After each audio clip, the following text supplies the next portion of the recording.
Praise the lord. ప్రభు నామానికి మహిమ కలుగును గాక. ప్రియ దేవుని బిడ్డలారా, మరొకసారి పరిశుద్ధ గ్రంథంలో ఉన్నటువంటి లేఖనములను పరిశీలన చేసి నా ఆత్మీయ జీవితాలను బలపరచుకోవలసిన వారమై ఇంటూ ఉన్నాం. సర్వసాధారణంగా మన జీవితాల్లో అనేకమైనటువంటి సమస్యలు మనం కలిగి ఉంటాం. అయితే పరిశుద్ధ గ్రంథము తెలియజేస్తున్న ప్రకారము ఎంత పెద్ద సమస్యకైనా సరే చిన్న పరిష్కారంతో మనము దానిని సాధించుకోగలిగినటువంటి అవకాశాన్ని దేవుడు మనకిస్తూ ఉన్నాడు. పరిశుద్ధ గ్రంథంలో ప్రియులారా, మత్తయి సువార్త 9వ అధ్యాయాన్ని కనుక మనం పరిశీలన చేస్తే, యేసు ప్రభులు వారు ఆ యొక్క ప్రాంతం గుండా ప్రయాణమై వెళ్తున్నప్పుడు అక్కడ ఇద్దరు గుడ్డివారు కనపడుతూ ఉంటారు. మత్తయి సువార్త 9వ అధ్యాయము 27వ వచనాన్ని, యేసు అక్కడి నుండి వెళ్ళుచుండగా ఇద్దరు గుడ్డివారు ఆయన వెంట వచ్చి, దావీదు కుమారుడా, మమ్మను కరుణించమని కేకలు వేసిరి. ఆయన ఇంట ప్రవేశించిన తరువాత ఆ గుడ్డివారు ఆయన యొద్దకు వచ్చిరి. యేసు, నేను ఇది చేయగలనని మీరు నమ్ముచున్నారా అని వారిని అడుగగా, వారు నమ్ముచున్నాము ప్రభువా అని ఆయనతో చెప్పిరి.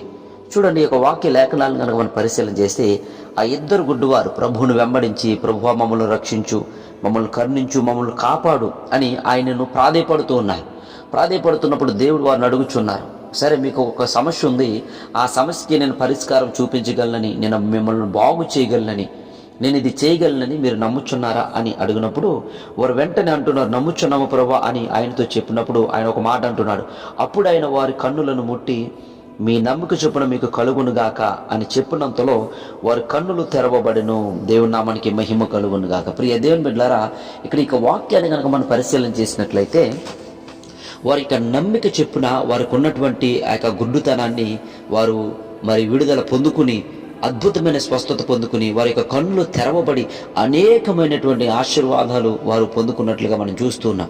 ప్రియ దేవుని బిడ్డలారా, నీ జీవితంలో ఎంత భయంకరమైన పరిస్థితి అయినా, ఎటువంటి పరిష్కారం లేనటువంటి పరిస్థితులైనా సరే, ప్రభు పక్షాన నువ్వు ఒక నమ్మకాన్ని ఉంచగలిగితే, దేవుడు నన్ను బాగు చేయగలిగిన వాడు, దేవుడు నా అవసరతను తీర్చగలిగిన వాడు, దేవుడు ఈ దేశంలో నాకు ఉన్నతమైనటువంటి స్థానాన్ని కల్పించేవాడు, నా ఉద్యోగ రంగంలో నన్ను నిలబెట్టేవాడు, నాకున్నటువంటి బలహీనతలో నన్ను బాగు చేసేవాడు, నా బిడ్డల జీవితాన్ని బాగు చేసేవాడు, నా కుటుంబాన్ని కట్టేవాడు, నేను గృహం కట్టుకోవడానికి ఇష్టపడుతున్నాను, దేవుడు నాకు ఆ కోరికలన్నీ కూడా తీర్చేవాడు అని ఎప్పుడైతే నువ్వు నమ్మడం ప్రారంభిస్తావో, నీ నమ్మిక చొప్పున అది ఖచ్చితంగా నెరవేర్చబడుతుందని చెప్పి వాక్య లేఖనాల ఆధారం చేసుకుని మాట్లాడడానికి దేవుడి ఇచ్చినటువంటి కృపను బట్టి ప్రభుని స్తుతిస్తూ ఉన్నా.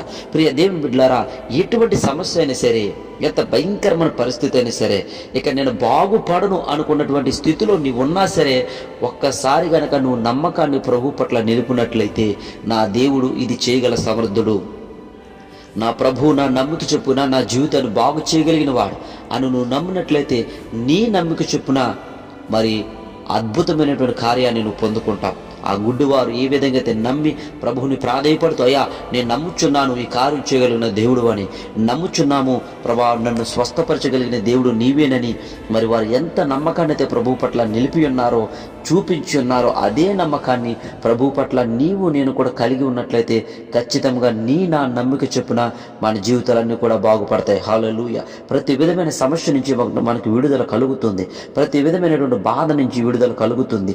ఏ సమస్యలో ఉన్నా, ఎటువంటి భయంకరమైన శోధనలో ఉన్నా, ఎటువంటి అననుకూల పరిస్థితులైనా, అవమానాలైనా, కష్టాలైనా, కన్నీళ్ళైనా, ఎంత భయంకరమైన రోగమైనా సరే, నువ్వు ప్రభువు పట్ల నమ్మకాన్ని చూపించినట్లయితే, నమ్మిక చొప్పున మనము సమస్తము సాధించుకోగలుగుతాం.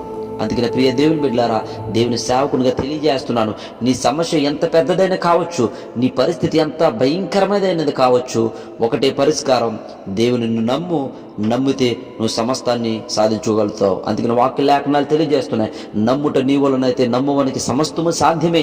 ఎంత భయంకరమైన పరిస్థితి అయినా సరే నువ్వు సాధ్యపరుచుకునే దేవుడివి. ఎంత భయంకరమైన రోగమునైనా సరే బాగు చేసుకోగలిగినటువంటి అర్హత నీలో ఉంది. అది నమ్మిక ఉంచితే మాత్రమే జరుగుతుంది. ప్రియ దేవుని బిడ్డలారా, ఆలోచన చేయండి, నమ్మండి, ప్రభువుని నమ్ముదాం. ప్రభు మన జీవితాల్లో కార్యం జరిగించేవాడు. అయ్యో, ఎంతకాలం ఈ అవమానాలు, ఎంతకాలం ఈ కష్టాలు, ఎంతకాలం ఈ బాధలు, ఎంతకాలం ఇరుగు పొరుగు వారి నుంచి ఈ యొక్క నిందలు అని అనుకుంటున్నావా? నువ్వేం భయపడవలసిన పని లేదు. నీ ప్రతి విధమైన సమస్యకి ఒకటే పరిష్కారం, నీ నమ్మిక.